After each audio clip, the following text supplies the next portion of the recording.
Si vous avez cliqué sur cette vidéo, il y a de fortes chances que vous ayez une présentation PowerPoint à préparer et que vous ayez peur que lors de la présentation, vous vous retrouviez face à cette audience.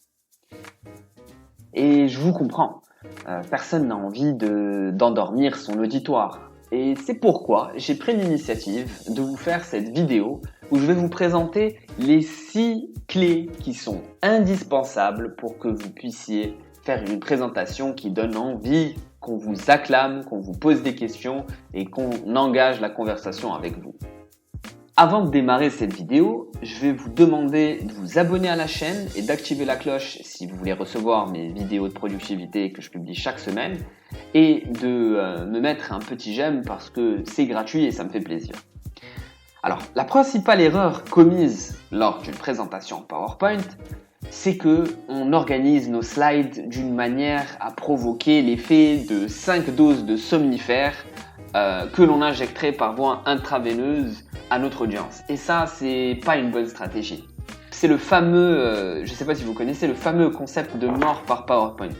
Donc, que je vous montre dans cette image. Donc, comme on voit, il y a un petit monsieur qui va se faire guillotiner par une slide PowerPoint. Ça n'a pas l'air d'être très drôle pour lui. Alors, comment on en arrive là? On en arrive là lorsqu'on se concentre trop sur nos slides au lieu de nous concentrer sur le message qu'on veut apporter à notre audience, l'objectif de notre présentation. Au final, qu'est-ce qu'on veut transmettre comme message? La première des 6 clés pour faire une présentation PowerPoint originale, c'est de ne pas utiliser de bullet point ou de liste à puces.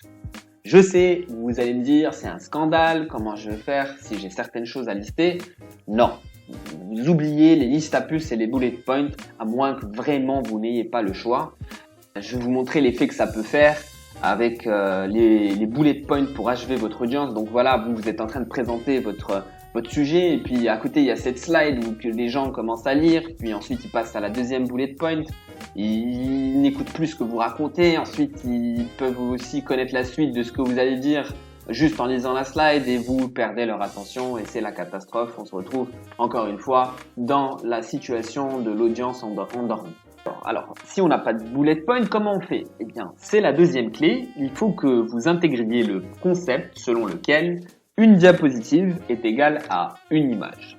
Vous pouvez mettre quelques petits mots pour apporter un support, mais moins il y en a dans votre slide, le mieux c'est. Donc on va prendre un exemple. Ici, j'ai une slide qui apparaît, qui représente potentiellement mon équipe, mais ça suffit, pas besoin de mettre le nom de tout le monde ou les fonctions de tout le monde ou un organigramme. Je veux recentrer l'attention autour de moi pour que je puisse vous engager et que vous soyez toujours attentif à ce que je dis. Vous mettez une image et ensuite vous pouvez vous concentrer sur votre storytelling, c'est-à-dire votre histoire, ce que vous racontez et le message que vous souhaitez transmettre dans cette slide. Troisième clé, je vais vous inviter à prendre un template PowerPoint qui convient à votre style, avec lequel vous serez confortable. Comme je vous aime bien, je vous ai mis en lien en description de cette vidéo 3 sites internet desquels vous pourrez prendre des exemples de présentations PowerPoint pour vous inspirer ou copier, c'est à vous de voir. Et je vous ai mis également le lien de l'article qui a inspiré cette vidéo si vous voulez faire un petit tour sur mon blog, ça me fait toujours plaisir de vous recevoir. Quatrième clé, veillez mes amis à positionnez stratégiquement votre texte. Ne le mettez pas n'importe où. Mettez-le dans un endroit, plutôt en haut que en bas où personne va le voir ou s'il y a la tête de quelqu'un trop grand devant vous qui cache, les autres derrière ne pourront pas voir. Pensez aux personnes petites de taille. Alors, 5e astuce, ayez une structure pour votre présentation. Cette astuce, elle n'est pas obligatoire, mais elle se révèle être très utile quand vous avez une présentation qui peut être un peu longue. L'idée, c'est de mettre une structure, de montrer un sommaire à votre audience pour qu'ils puissent savoir où est-ce qu'ils en sont de votre présentation et qu'ils soient toujours dans l'expectative de ce qui va venir après. Ils vont voir, faut bien mettre des titres accrocheurs pour qu'ils aient envie de voir la suite. Comme moi avec mon astuce bonus qu'il faut absolument ne pas manquer en fin de présentation. 6e clé, ne mettez pas vos graphiques et vos tableaux intégralement dans votre présentation. Personne ne va les lire, il y a trop de chiffres, trop de courbes, ça n'intéresse personne.